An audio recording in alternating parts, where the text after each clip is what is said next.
najprej hvala za čestitke. Ja, sem zelo vesela. V bistvu to je moj drugi nastop na Evropskem prvenstvu za člane. Tako da, ne vem, nimam nič za pripomen. Mičken sem razmišljala o tem, ampak ne prav dosti, ker sem še vsem se osredotočila na to tekmo, ne kaj je bilo. Pač ja, itak probala sem čim boljšo uvrstitev pokazati. Tako da, ne vem, to je to.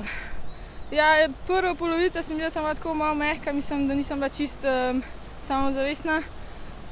Po, ko sem slišala, da se mi vsi derejo, sem pač probala itak še bolj dvigant pa še boljše odpeljati se spodnji del, tako da ja, je kar pomagala navijaška ekipa. Je res, samo tam je res drugačna voda, drugačna proga, tako da ne moram glih primerjati, no bomo videli, kaj bo tam. Ampak gremo se tudi malo bolj še učiti na dio vodo, tako da ja.